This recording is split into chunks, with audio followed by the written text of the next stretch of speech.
আজ আমি ধোকলা বানাবো। ধোকলা বানানোর জন্য আমি 2 কাপ বেসন, হাফ চামচ লবণ আর হাফ চামচ হলুদ, 1 চামচ চিনি আর 1 চামচ সাইট্রিক অ্যাসিড নিয়েছি। নিয়ে ভালো করে আমি মিশিয়ে নিয়েছি। তারপর আমি একটা অল্প অল্প জল দিয়ে এইটা ব্যাটার তৈরি করে নিচ্ছি। তো ব্যাটারটা বেশি পাতলাও করব না, আবার বেশি ঘনও করব না। খুব ভালো করে ব্যাটারটা একটু ফেটিয়ে নিলাম। এবারে 2 টেবিল চামচ রিফাইন্ড তেল দিলাম, দিয়ে ভালো করে ফেটিয়ে নিয়ে এটা আমি 15 মিনিটের জন্য ঢেকে রাখলাম। এবার অন্যদিকে গ্যাসে কড়াইতে 3 কাপ জল দিয়ে জলটা ফুটতে দিয়েছি। আর আরেকটা যে প্লেটে আমি ধোকলা বানাবো সেই প্লেটে আমি তেল ব্রাশ করে নিলাম। ওই থালাটা একটু সাইড উঁচু থাকা উচিত, তাহলে থিকনেসটা ভালো হয়। এবার আমি 15 মিনিট পরে 1 চামচ ইনো দিয়ে আর একটু জল দিয়ে ভালো করে এটাকে মিশিয়ে নিলাম। নিয়ে এবার এই মিশ্রণটা, এই ব্যাটারটা আমি ওই ধোকলার প্লেটে, যেটা আমি অয়েল ব্রাশ করে রেখেছিলাম, ওটাতে আমি ঢেলে দিলাম।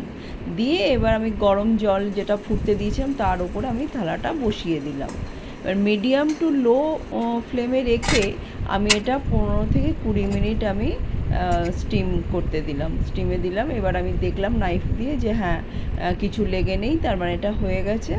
তারপর আমি নামিয়ে নিলাম। নিয়ে এবার সাইড দিয়ে গরম থাকতে থাকতেই আমি সাইড দিয়ে একটু ছাড়িয়ে নিলাম।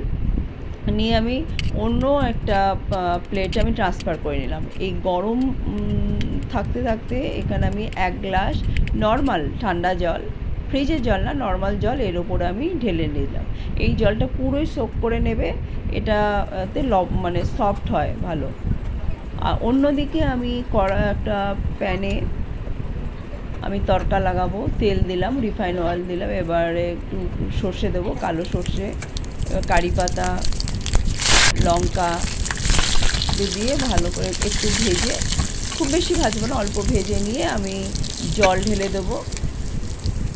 1 কাপের মতো জল দিয়েছি। এবার এটা হাফ চামচ চিনি দিলাম। এটা অপশনাল, তবে ধোকলাটা একটু মিষ্টি মিষ্টি হয়।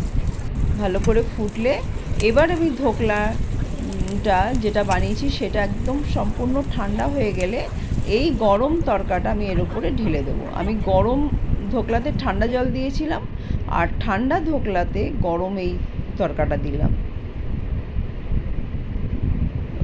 খুব ভালো সফট হয়েছে। তো এই হলো আজকে আমার ধোকলা। কেমন হলো আপনারা অবশ্যই বানাবেন, বানিয়ে আমাকে জানাবেন।